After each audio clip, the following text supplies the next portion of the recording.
All right, so again, I think that the beginning ones are a little bit easier than the ones at the end. So we're going to start kind of in the middle and work our way down so that you guys can come back to these easier beginning ones later on your own when you guys do it for homework. Please feel free to write on the worksheet that I gave to you. The purpose of it is that you guys can use it with the graphs. So the graphs should be nice and equally proportioned out for you guys, and you don't have to actually draw them again and again. So what we're going to do is very similar to what we did last week with sine and cosine, in that we're going to identify A, B, C, D, the period, the phase shift, and then graph it. All right. So let's skip over number 1 because I think number 1's pretty easy, and we're going to skip over number 2 as well. And let's go to number. Actually, let's really bring on the difficult ones. Let's start on number 5. I'd rather do more difficult ones with you guys than the easier ones, so that you guys have time to practice with the easier ones. So looking at number 5, first of all, now that we're not working with sine and cosine anymore, we need to pay attention to which function we are working it with. So which function are we looking at? Cotangent. Okay, beautiful. So do you remember what the graph of cotangent looks like? Yeah, so if you look back in your notebooks a little bit, so flip a few pages back in your notebook, and go back and look at those 6 graphs that we drew of all of our trig functions, and look for cotangent.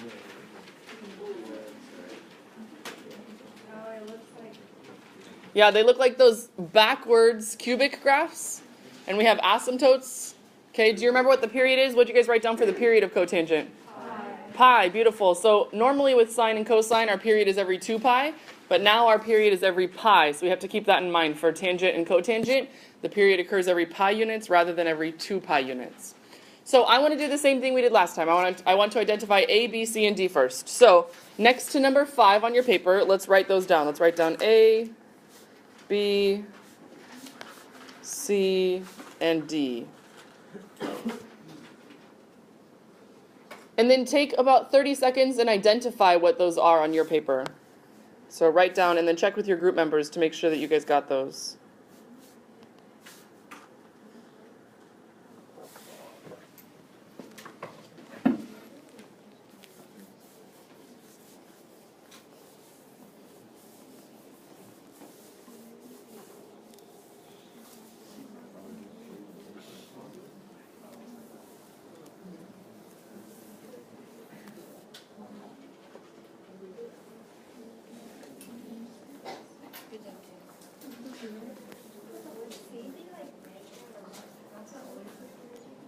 We'll talk about that. All right, let's call in some table groups. So table 7 back here in the back. What did you guys get for A? A is 1. Good. The amplitude is 1, so it's not stretching or shrinking at all. B, table 5. What did you guys get for B? 1/3. Good. Remember that theta is our variable in this case, so it's the number attached to theta or being multiplied times theta, which is 1/3. For C, table 3, what did you guys get for C? Pi over 6, good. And notice that it's a positive pi over 6. The function itself has a negative in it, or I'm sorry, the formula itself has a negative in it. So when you actually write it as C, you would write it as positive pi over 6. So it shifts to the right. And then last but not least, D, table 4 right here. What did you guys get for D? 0. Beautiful. So there is no vertical shift. All right. The period. With sine and cosine, we always did 2 pi divided by b. 2 pi divided by b. That's because the period of sine and cosine was 2 pi. Okay, but we just talked about the new period. What's our new period for cotangent? Pi. So now instead of doing 2 pi divided by b, the period should just be pi divided by b. So let's do pi divided by 1/3. So what's the period? 3 pi. Beautiful. 3 pi. So we multiply by the reciprocal of 1/3 to get 3 pi. And then last but not least, the phase shift is the same. So we still do B divided by C to figure out the phase shift. So it's 1/3, no, I'm sorry, the opposite. C divided by B. So it's pi over 6 divided by 1/3. Pi over 6 divided by 1/3. Which is the same thing, remember, as multiplying by the what? Reciprocal. So what do we get when we simplify that? Pi over 2. Beautiful. And that phase shift is shifting to the right, pi over 2. Now, from here, in order to continue from here, we need to understand a little bit of what the graph of cotangent looks like so that we know what properties are shifting and what's actually changing. So let's look at one full period of cotangent and look at what it looks like. So do me a favor. Go back in your notes again to what that graph you guys were looking at earlier when I told you to look back for cotangent. So flip back in your notebooks and find the graph for cotangent. All right. Turn to your neighbor next to you, and I want you guys to discuss what's happening at x equals 0. So you have a couple options. It could be a point. So if at x equals 0 there's a point, tell me that. Or it could be an undefined line. So discuss with your neighbor what happens at x equals 0 for cotangent on your notebook.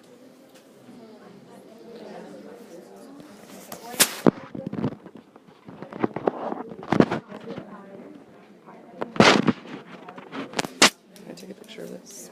Yeah.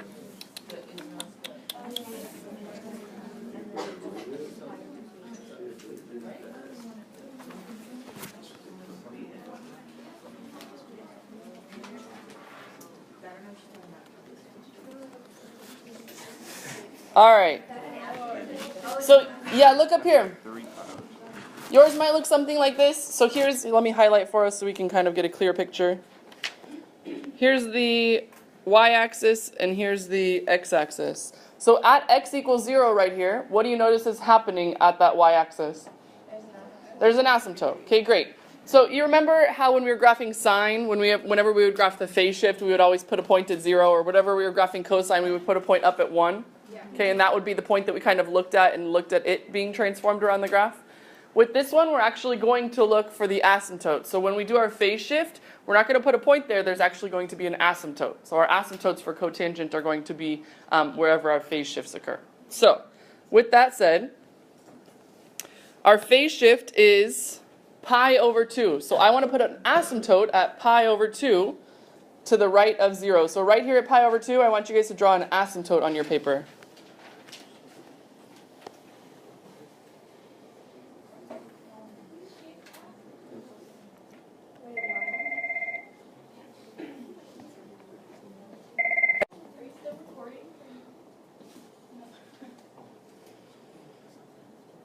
All right, so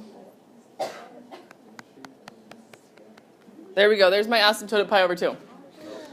Now, because the period, remember that every time we enter a new period, it starts over again. So there should be another asymptote, the period after pi over 2. So what is our period again?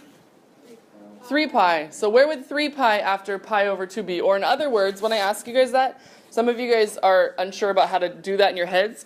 When I ask you what the period is after pi over 2, I literally mean what is pi over 2 plus the period. So in other words, where would the next value be? Good. So I'm going to put another asymptote, and you should too, at 7 pi over 2.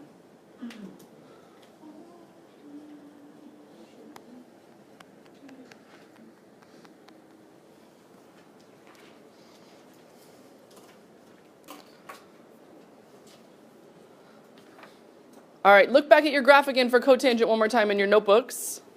And tell me, what happens right in the middle of both of those asymptotes on the graph of cotangent? There's a 0. So I want you guys to put a 0 right in the middle of both of those asymptotes on your graph as well. So at 2 pi, there should be a 0.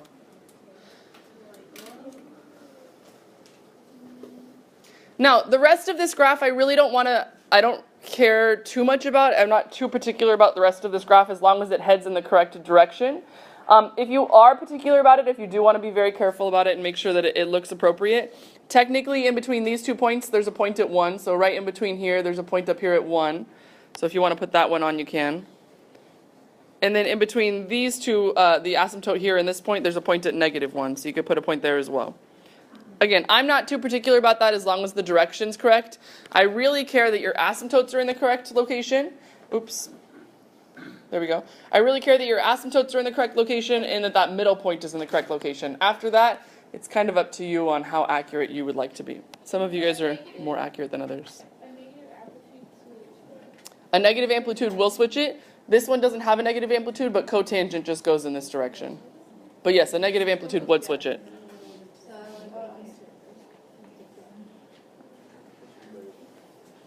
So a negative amplitude would make it look like tangent.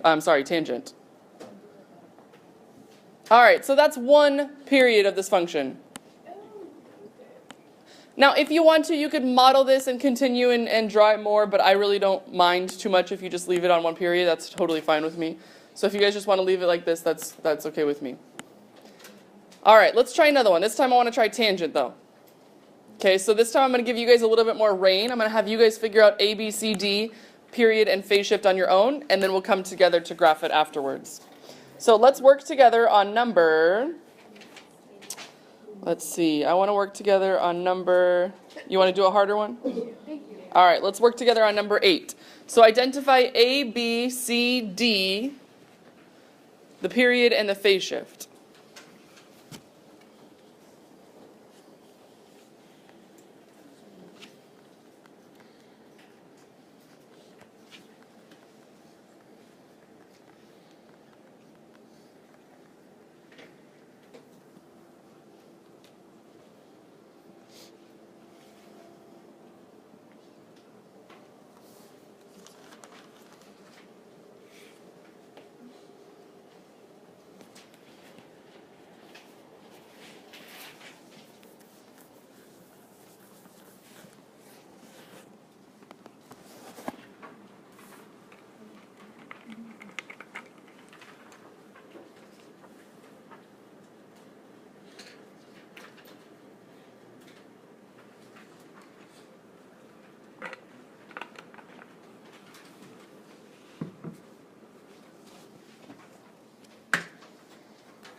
All right, so it looks like most of you guys are done.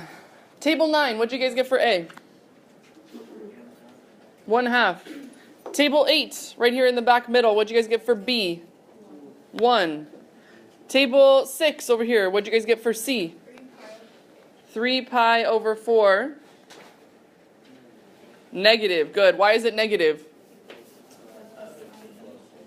Because here, this is a plus. Remember that the equation, the formula has a negative in it. So if it turned to a positive, it must have been minus a negative. So on your guys' quiz, by the way, I'm not going to be super specific about this yet, just because I wasn't very clear about that with you guys before. But from now on, I will be very clear about this with you guys, and so I will expect the sign with it. All right, D, table 3 right here. What did you guys get put for D? I'm sorry, that's not table 3. 1, 2, 3, 4. 4, table 4. 1, beautiful. All right, the period would be pi divided by B, so it stays pi. And the phase shift would be C divided by B, so it stays negative 3 pi over 4 divided by 1, which is still negative 3 pi over 4. All right, what graph are we graphing? Tangent. Does tangent have an asymptote at the origin like cotangent did? No, it does not. What does it have at the origin? It has a point at the origin. It literally goes through the point 0, 0. It goes through the origin, unlike cotangent did. So because of that, all right, when we do our phase shift, for tangent, we are going to put a point wherever that phase shift occurs.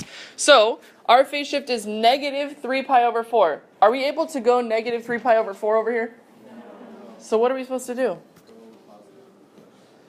Positive 3 pi over 4, yes. Do you know why, though?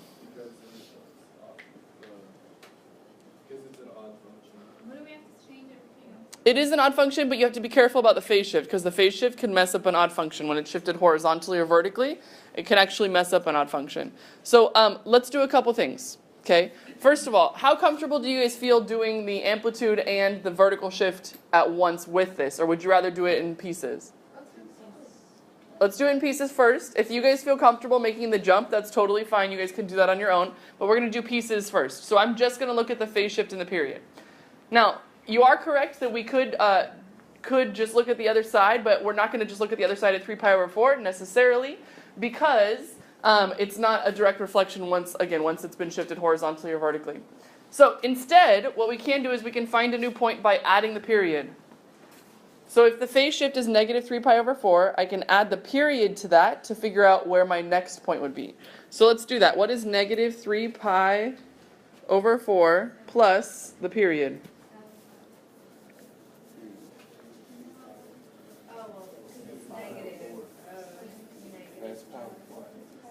Yeah, if you get a common denominator, this would be negative 3 pi over 4 plus 4 pi over 4. That's 1 pi over 4. Okay, so my new period is at, I can consider this, or I can think of this like a phase shift to the right of pi over 4. So I'm going to put a point at pi over 4. This ever happened to us? Like it's not on our Yeah, and it happened to you on your quiz too, actually. Oh yeah. So that's okay. It's okay that that happens. It's okay that it doesn't appear on our graph. We can just look at a different period than the one that they're actually giving us. Remember how I told you guys that there's actually an infinite number of graphs that can make up the graph that we're talking about? This is why. You could just keep adding the period over and over again, and you're just going to get an exact replica over and over again of what the graph looks like over and over again. All right, so let's do that again. Let's add the period one more time to figure out where our next point is. So we already got to pi over 4. Let's add pi again. So what's pi over 4 plus pi? 5 pi over 4. So let's put another point at 5 pi over 4. So that's going to complete one period of my graph. Now my next question to you is this. Look back at your notebook again. Look at the graph of tangent that we have been looking at. And tell me what happens right in between these 2 points. There's an asymptote. So on your graph, I want you guys to do the same. Draw an asymptote right in between these 2 points at 3 pi over 4. That's correct.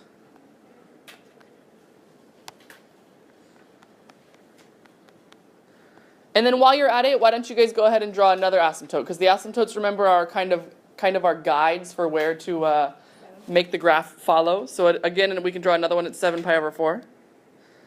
And if you wanted to go backwards as well, you could draw one at negative pi over 4. So now we can look at 2 periods of the graph.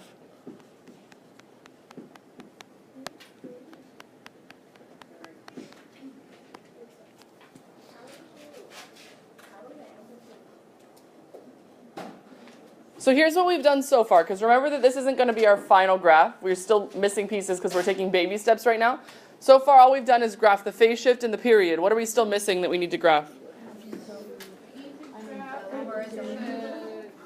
Oh yeah, no, wait, phase shift is D. We need to graph D. What does D stand for? The vertical shift. So we need to do the vertical shift first. And what else do we need to do? The amplitude. Okay, great. So the vertical shift first. What does it do to our function? Good, it moves everything up 1. So those points that we just put, obviously if you move a vertical line up, it's not going to change it. But these points, it will change. So take these 2 points. If you want to just cross them off, you can cross them off. Or if you want to erase them, you can erase them. But we're going to move them up 1 so that we can take care of that vertical shift. I'm actually going to erase mine so that they don't get confusing to you guys. Wouldn't what just be 1/2? The amplitude is 1/2, but the vertical shift does move those, because those are the midline points. So the midline points do move up 1 with that. All right. And then what does the amplitude do to it? It compresses it. So instead of going up as quickly as it did before, it's going to go up a little bit more gradually. So remember how I said, depending on how accurate you are, it normally goes through the point in between here and it goes up 1 right here. Okay, so instead of going up 1, it would just go up 1/2. So let's put a point in between here at 1/2 and over here at 1/2. so, but it would still be across. Yeah, so it still goes up like this, and tangent still goes down like this on this side. It's just that it does it a little bit more subtly than it did before.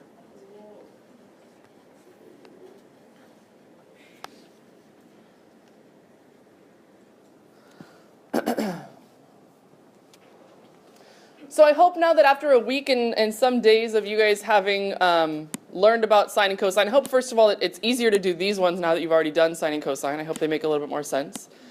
We are going to do one example. I think we'll do one more example of either secant or cosecant. But secant and cosecant are actually pretty easy if sine and cosine are already done, because we just look at the inverses of them. And I'll show you what I mean by that in just a minute. So let's skip over to secant and cosecant. And I want to look with you guys at number, and we'll do one with medium difficulty so we don't get too difficult. Let's look at number 14. So look at number 14 with me.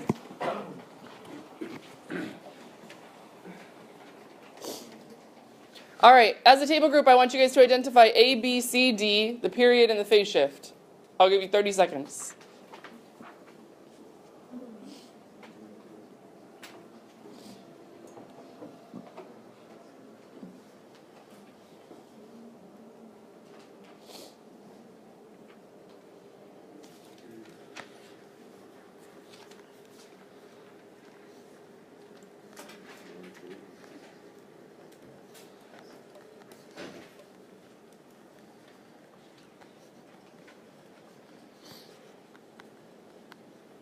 And be careful when you're looking at the period, because the period of secant should be the same as the period of its reciprocal, which is cosine.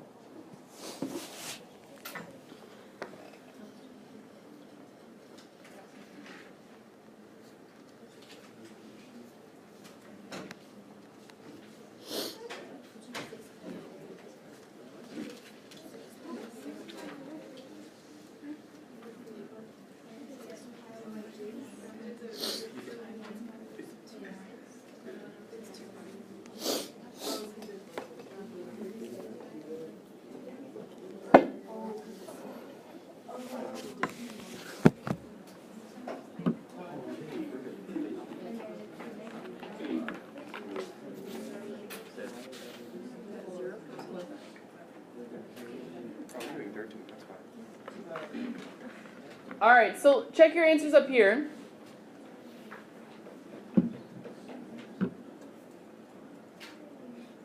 Notice that again for the period we used 2 pi over 1/3 instead of pi like we were doing in the last two examples, and that's because we're back to secant again, which is the reciprocal of cosine. So all of them except for tangent and cotangent have a period of 2 pi. So sine, cosine, secant, and cosecant all have a period of 2 pi. The only ones that have a period of pi are tangent and cotangent. So that's why we're back to 2 pi now. So hopefully you guys got all of these numbers. Do you guys have any questions about these before we move on to graphing it? Yes, ma'am. How did we get the phase shift? So I did C, which is negative 7 pi over 6, divided by B. But instead of, I didn't have room to write divided by 1/3, so I just multiplied by the reciprocal immediately. So I just did times 3 over 1 to simplify that. Wait, why is it 21 over 6? Say it one more time. Why is it negative 21 over 6 and then divided by 3 to simplify? Yeah. I just simplified it by cross simplification. So I took a 3 out right here rather than multiplying it. But yes. And then what was your question? Why is it negative? Why is it negative? Because here, remember that it should be a negative to begin with. And so because of that, it would be a negative times a negative is a positive. So it should be a negative phase shift, meaning that way. All right. Any other questions about how we got A, B, C, or D, or the phase shift of the period? All right.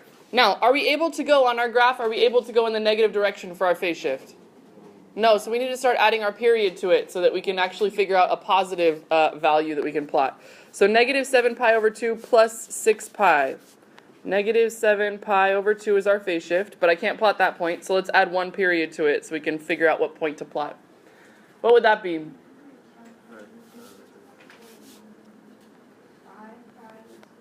Good. So you can convert it to have a common denominator, and that would be 5 pi over 2. Now, secant is the reciprocal of what function?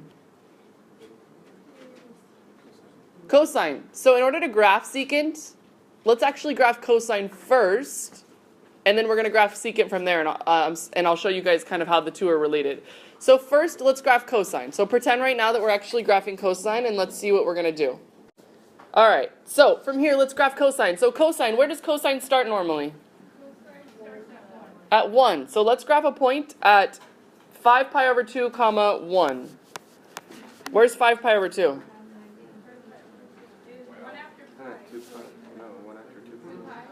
This is 4 pi over 2, because remember 2 pi would be 4 pi over 2. So it's 1 after that, which would be 5 pi over 2. Is that right? Are you sure? Yeah, I agree. I agree. Think about it. If 2 pi would be 4 pi over 2, and 3 pi would be 6 pi over 2, then 5 pi over 2 would be right in the middle of those. All right. Then we have to look at where the next point is. We have to graph an identical point 1 period later. So let's look at 5 pi over 2, and then add another period. So add 6 pi again. What does that equal? 17 pi over 2. Oh my goodness, where's that? I don't even want to try. What's 17 divided by 2 as a decimal? 8.5. So it's 8. It's in between 8 pi and 9 pi essentially. So right there. All right, what happens in the middle for cosine? Do you guys remember from last week? What happens right in the middle of those 2 points for cosine?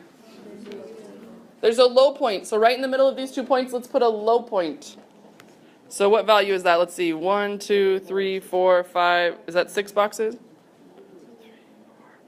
Okay, so 1, 2, 3 boxes. There should be a point right there at in between 5 and 6 pi. Because that's right in the middle. All right, and then in between those, what happens in between these two? There's a 0. We're looking at cosine still. There's a 0 right here at 4 pi. And then there's also a 0 over here at 7 pi. So it looks something like that. That's cosine. Now remember, I know we're drawing secant. I know we're supposed to be graphing secant, but I'm just helping you guys to get there from cosine. So do you guys agree with me that this is a graph of cosine with the correct phase shift, the correct period of what we just figured out? Okay, so here's how you do, I like this part because it's a little artistic of us, but here's how you do secant based on what cosine is. All you do is you take these points and you find the reciprocal of them. So let me ask you something. Let's start here. What's 1 divided, because remember the reciprocal is just 1 over, so what's 1 divided by 1? So this is still another point. So if you have a different color, get out a different color, whether or not it's a red pen or whatever you need.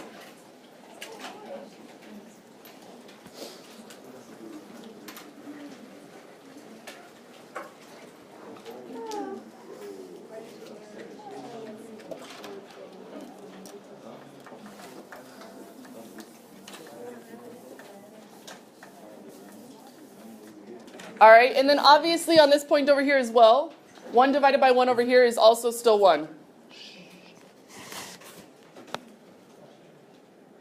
What's 1 divided by negative 1 down here? Negative 1, so that point's still there. So far it's looking a lot like what our graph already should look like, correct?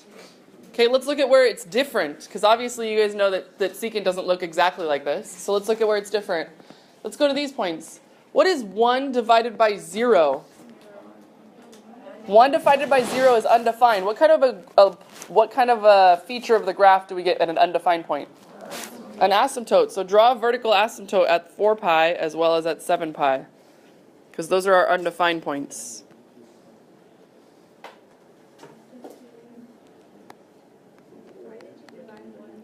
Because remember we're finding the reciprocal, so you're doing 1 divided by 1 divided by 1 divided by, because you're flipping the graph upside down essentially.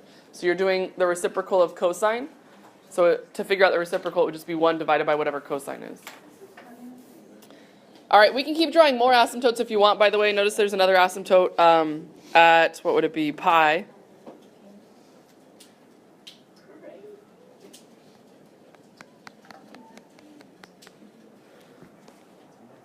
Okay, now this next part, we're not going to get exact numbers. This next part's just going to be more of a theory question.